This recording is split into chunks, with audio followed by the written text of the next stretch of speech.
আসসালামু আলাইকুম। এ যেন এক অবিশ্বাস্য প্রত্যাবর্তনের গল্প লিখলো আর্জেন্টিনা।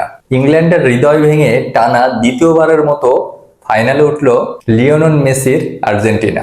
আমার হাতে এই যে একটা স্টিকারের দুইটা অপশন এখনো দেখতে পাচ্ছেন, এটা হচ্ছে সেমিফাইনাল, এটা হচ্ছে ফাইনাল।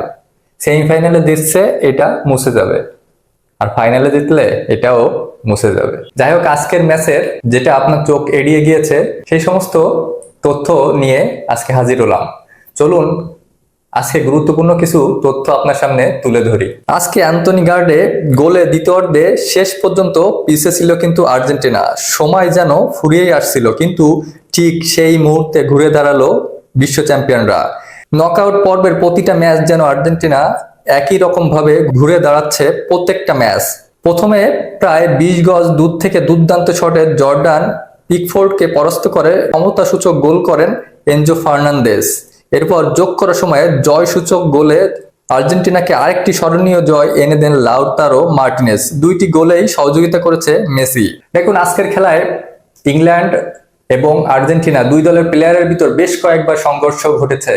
ইভেন ম্যাচের যখন শেষ হবে মুহূর্ত, তখনও কিন্তু একটা তুমুল সংঘর্ষ বেঁধে যায় এবং মেসিকে যখন তারা ফাউল করে ফেলে দেয়, তার পরবর্তীতে কিন্তু আর্জেন্টিনার প্লেয়ার এবং ইংল্যান্ডের প্লেয়ারের ভিতর তুমুল একটা বাক বিতণ্ড শুরু হয়। পরে আম্পায়ারদের মাধ্যমে সেটা কিন্তু সমাধান হয়।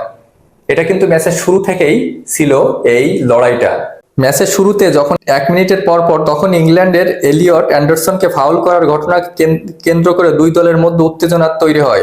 যদিও রেফারি হস্তক্ষেপে তখনও জিনিসটা বেশি দূর আর এগোতে পারেনি। এরপর প্রথম 10 মিনিটে বলার মতো কোনো আক্রমণই দুই দল করতে পারেনি, তবে বল ধরার পজিশনে ইংল্যান্ডই এগিয়ে ছিল। ম্যাচের লড়াই বা সংগ্রামে মধ্য হাইড্রেশন ব্রেক পর্যন্ত সীমাবদ্ধ ছিল। ইংল্যান্ড কয়েকবার জায়গা বের করেছে, যদিও বলার মতো কিছু করতে পারছিল না তারাও। আর্জেন্টিনাও তখন পর্যন্ত কোনো রকম ইংলিশ বক্সে হুমকি ধরাতে পারেনি।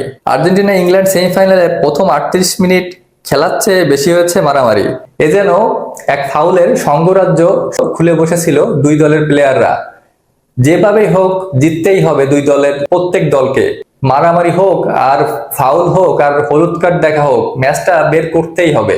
এবং দুই দলের পুরানো পরিসংখ্যানও কিন্তু তেমনই ইঙ্গিত দিচ্ছিল। এই মারামারি ও ফাউলে আর্জেন্টিনা ইংল্যান্ডের গোল শূন্য শেষ হয় প্রথমার্ধ। এবারের বিশ্বকাপে প্রথমার্ধে এত ফাউল কোনো ম্যাচেই হয়নি। প্রথমার্ধে ফাউল করেছে দুই দল মিলে 19টি, তার ভিতর 12টি করেছিল বিশ্ব চ্যাম্পিয়নরা আর্জেন্টিনা আর 7টি করেছিল ইংল্যান্ড। এবং হাফ টাইমের আগে দুই দলের কোনো দলই গোল মুখে কোনো শটই রাখতে পারেনি।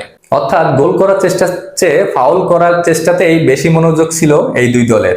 ম্যাচের প্রথমার্ধে দুই দলের কোনো দলই গোল পোস্টে শট রাখতে পারেনি। এটা 1966 সালের পর বিশ্বকাপের ইতিহাসে এই প্রথমবার এমন ঘটনা ঘটলো। বিরতির পর 47 মিনিটে প্রথম সুযোগটা আর্জেন্টিনায় তৈরি করে, যদিও সেই আক্রমণ থেকে গোল আসেনি। হুলিয়ান আলভারেজকে আর আটকাতে পারেননি জেড স্পন্স। আলভারেজ ডান দিক থেকে ঢুকে জর্ডান পিকফোর্ডের কাছে পোস্ট লক্ষ্য করে শট নেন, তবে ইংল্যান্ডের গোলরক্ষক ভালো সেভ করে দলকে রক্ষা করেন। এরপর আবারও চেষ্টা করেন আলভারেজ, তবে এবার তার শট জাল নয়, গিয়ে লাগে সাইড নেটে। তারপরে দ্বিতীয়ার্ধে ইংল্যান্ডের সেই দুর্দান্ত গোল।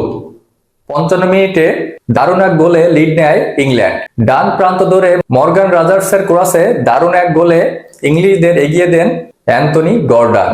এরপরেই আর্জেন্টিনা যেন ম্যাচে ফিরতে শুরু করে। 58 মিনিটে দুর্দান্ত আরেকটি সুযোগ পায় আর্জেন্টিনা। জুলিয়ানো সিমোনে তখন একবারে ফাঁকা ছিলেন, কিন্তু ঠিক সময়ে 18 গজে বক্সের ভিতরে নিখুঁত ট্যাকেল করে বিপদ সামলে দেন স্পন্স। শেষ পর্যন্ত ট্যাকেলটি ঠিক অতটাই গুরুত্বপূর্ণ হয়ে ওঠে যতটা গোল করলে হয়।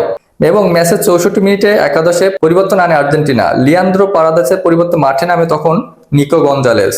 একের পর এক আক্রমণে সমতায় ফেরার চেষ্টা করে আর্জেন্টিনা এবং 69 মিনিটে দারুণ একটি সেভ করে ইংলিশ গোলরক্ষক জর্ডান পিকফোর্ড।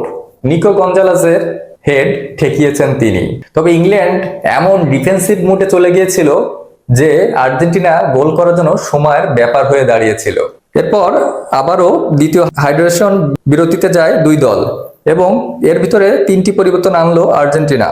সেটা কি? লিসান্দ্রো মার্টিনেজ, নাহুয়েল মোলিনা ও জুলিয়ানো সিমোনে। তার বদলে মাঠে নামেন নিকলাস ওতামেন্ডি, রদ্রিগো ডি পল ও গনসালো মন্টিয়েল। ইংল্যান্ডের হয়ে গোল করা অ্যান্থনি গার্ডেনের বদলে মাঠে নামে এসটি কনসা। এই পরিবর্তনই বলে দিচ্ছিল ম্যাচের শেষ মুহূর্তে থমাস টুখালের ভাবনাই ছিল যে লিগটা ধরে রেখে ফাইনালে যাওয়া। কিন্তু কিসের কি, ৭৬ মিনিটে বক্সে দুর্দান্ত গতিতে ভেসে আসে বল, তাতে মাথা ছোঁয়ান অ্যালেক্সিস ম্যাকঅ্যালিস্টার, কিন্তু তার হেডে শেষ পর্যন্ত পোস্টে লেগে ফিরে আসে। তার কিছুক্ষণ পরপরই আর্জেন্টিনা ঠিকই সমতায় ফেরেন ৮৫ মিনিটে এনজো ফার্নান্দেসের বক্সের বাইরে থেকে। কি দুর্দান্ত গোল, দুর্দান্ত, আউটস্ট্যান্ডিং। বক্সের বাইরে থেকে তিনি গোল করেছেন এবং দলকে সমতা সূচক গোলটি এনে দেন। এখানেও কিন্তু লিওনেল মেসির মাস্টার ক্লাস। এবং সমতা ফেরার পর এগিয়ে যেতে খুব বেশি অপেক্ষা করতে হলো না আর্জেন্টিনাকে।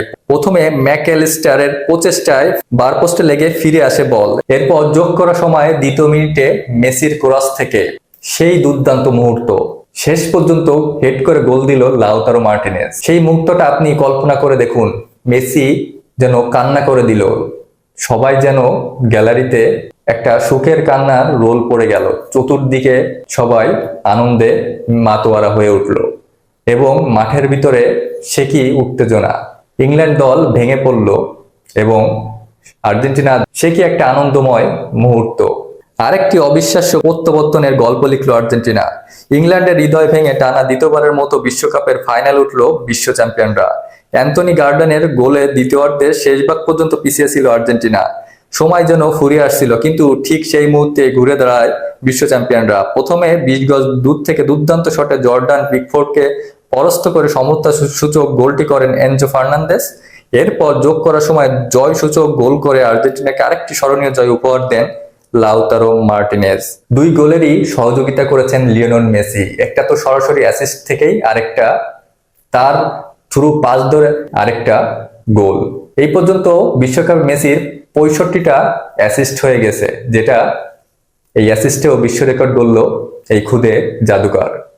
রবিবার তাই ফাইনাল অনুষ্ঠিত হবে আর্জেন্টিনা বনাম ফ্রান্সের ভিতরে। যদি টানা পরপর দুইবার বিশ্বকাপটা উঠিয়ে ধরতে পারে লিওনেল মেসি, তাহলে তার মতো প্লেয়ার বিশ্বজুড়ে আর একটিও হবে না। তার নাম স্বর্ণাক্ষরে লেখা থাকবে, তিনি অলরেডি আছেন সেরা প্লেয়ার এবং তার নাম স্বর্ণাক্ষরে লেখা হয়ে যাবে সর্বকালের সেরা প্লেয়ার হিসেবে। বিশ্বকাপে সর্বোচ্চ গোল এবং অ্যাসিস্টের তালিকায় মেসি রয়েছে নাম্বার 1 এবং ম্যাচটি জিতে তিনি তার জায়গাটা আরো বেশি পাকাপোক্ত করলেন এবং ফাইনালের অপেক্ষায় এই ক্ষুদে জাদুকার। তাই তো এখন বলতেই হয়, এই চ্যাম্পিয়নরা হারার আগে কখনো হারে না। ভিডিওটি কেমন লাগলো অবশ্যই জানাবেন, ভালো লাগলে পাশে থাকবেন। ধন্যবাদ।